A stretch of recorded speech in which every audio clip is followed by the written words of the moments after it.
Hello friends. তো গতকাল school service কমিশনের তরফ থেকে দুটি নামের তালিকা প্রকাশ করা হয়েছে। তো সেই তালিকাটা কিসের এবং সেই তালিকায় কাদের কাদের নাম আছে এবং সেই তালিকায় কতজনের নাম আছে, পাশাপাশি গ্রুপ সি এবং গ্রুপ ডি এক্সাম কবে নাগাদ হতে পারে, এই বিষয়ে বিস্তারিত আসবো। তার আগে আমাদের চ্যানেলে আপনাদের স্বাগত জানাই। যারা চ্যানেলটিকে প্রথমবার দেখছেন তারা চ্যানেলটি অবশ্যই সাবস্ক্রাইব করে নেবেন এবং পাশে থাকা বেল আইকনটি দাবিয়ে দিবেন যাতে চ্যানেলে দেওয়া সকল ভিডিওর প্রথম নোটিফিকেশন আপনাদের কাছে পৌঁছে যায়। তো চলুন এবার মূল বিষয়ে আসা যাক। তো গতকাল এসএসসির তরফ থেকে দুটি লিস্ট প্রকাশ করা হয়। তো সেই লিস্ট দুটো কিসের, যে না 2016 সালে যারা অবৈধভাবে চাকরি পেয়েছিলেন, মানে দাগি প্রার্থী, তাদের তালিকা প্রকাশ করা হলো। কারণ সেই তালিকাটা কিসের উপর বেস করে প্রকাশ করা হলো, যে যে সিবিআইয়ের দেওয়া যে তথ্য অনুযায়ী যে তালিকাটা তৈরি করা হয়েছিল সেই অনুযায়ী এই লিস্ট প্রকাশ করা হয়। তো সিবিআইয়ের দেওয়া তালিকা অনুযায়ী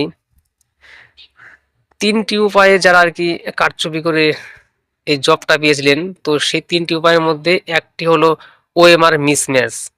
ওএমআরে যাদের প্রবলেম আছে, মানে কেউ ব্ল্যাঙ্ক ওএমআর, কেউ একটা কিংবা দুটো উত্তর করেছিলেন, সেই ধরনের সংক্রান্ত যাদের কারচুপি ছিল, প্লাস দ্বিতীয়ত র্যাঙ্ক জাম্প, এবং তৃতীয়ত প্যানেলের বাইরে থেকে যারা নিয়োগ পেয়েছিলেন। তো এই 3টি ক্যাটাগরি মিলে সিবিআই যে সংখ্যাটা পেয়েছিলেন, তো সেই সংখ্যাটা অনুযায়ী নাকি স্কুল সার্ভিস কমিশন তারা তাদের ওয়েবসাইটে প্রকাশ করে দিল। তো এবার দেখা যাক যে নবম দশমের ক্ষেত্রে টোটাল কতজন সিবিআইয়ের নজরে ছিলেন। 952 জন ওএমআর মিসম্যাচ করেছিলেন। তার মধ্যে অ্যাপয়েন্টমেন্ট পেয়েছিলেন 808 জন, মানে 808 জন চাকরি পেয়েছিলেন, আর বাদ বাকি 144 জন তারা চাকরি নেননি। আর 11-12 ক্ষেত্রে সেই সংখ্যাটা 907 জন ওএমআর মিসম্যাচে ছিল।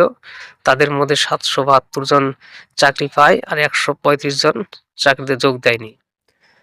আর আমরা যদি গ্রুপ সি গ্রুপটির ক্ষেত্রে দেখি, যে গ্রুপ সিতে টোটাল 3481 জন ওএমআর মিসম্যাচের মধ্যে ছিল।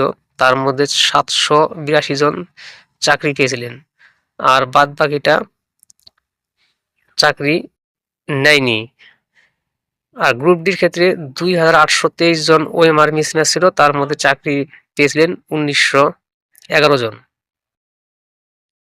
তো তাদের নাম, তাদের সেই সমস্ত ক্যান্ডিডেটদের নাম, তাদের গার্জেন নাম, তারা কোন লেভেলে জব করতেন, সেইটা মানে সমস্ত ডিটেলস সহকারে কালকে এই লিস্টটা প্রকাশিত করা হয়েছে। তো আপনারা এসএসসির যে অফিসিয়াল ওয়েবসাইট আছে সেখানে আপনারা ভিজিট করবেন, ভিজিট করে নিয়ে আপনারা এই লিস্টটা ডাউনলোড করে দেখতে পারবেন। 2000 টোটাল যে সংখ্যাটা ছিল, মানে 2103 জন, মানে কালকে যে দুটো তালিকা প্রকাশ করা হয়েছে, প্রথম তালিকা সেকেন্ড তালিকা, এই দুটো তালিকা মিলে টোটাল 2103 জনের লিস্ট প্রকাশ করা হয়েছে। গ্রুপ সি গ্রুপ ডির ক্ষেত্রে এই যে যে সমস্ত নামগুলো প্রকাশিত করা হয়েছে, তারা যদি বাদ যায়, অবশ্যই যারা ভালো ক্যান্ডিডেট তাদের কিন্তু একটা চান্স আছে এবার গ্রুপ সি গ্রুপ ডি এক্সামটা যদি ভালোভাবে তারা দিতে পারে। আর সবশেষে বলবো যে গ্রুপ সি গ্রুপ ডি এক্সামটা কবে নাগাদ হতে পারে, এটা সবার মধ্যে একটা কোশ্চেন। তো দেখুন, ফেব্রুয়ারির প্রথম দিকে এই এক্সামটা হওয়ার কোনো চান্স নেই, কারণ মাধ্যমিকের এক্সাম 2 তারিখ থেকে শুরু হবে। তো অতএব ফেব্রুয়ারি মাসের প্রথম দিকটা এভাবেই চলে যাবে। তো যেটা মনে হচ্ছে যে মার্চ মাসের প্রথম দিকে এই এক্সামটা হয়তো হয়ে যাবে, কিন্তু নিয়োগ প্রক্রিয়াটা ইলেকশনের আগে কমপ্লিট করা কিন্তু খুবই অসম্ভব। তো আশা করা যাচ্ছে যে এক্সামটা মার্চ মাসের প্রথম দিকে হয়ে যাবে। তো পরবর্তীতে যা তথ্য উঠে আসবে অন্য একটি ভিডিওতে আলোচনা করবো। আজ এই পর্যন্তই, ধন্যবাদ।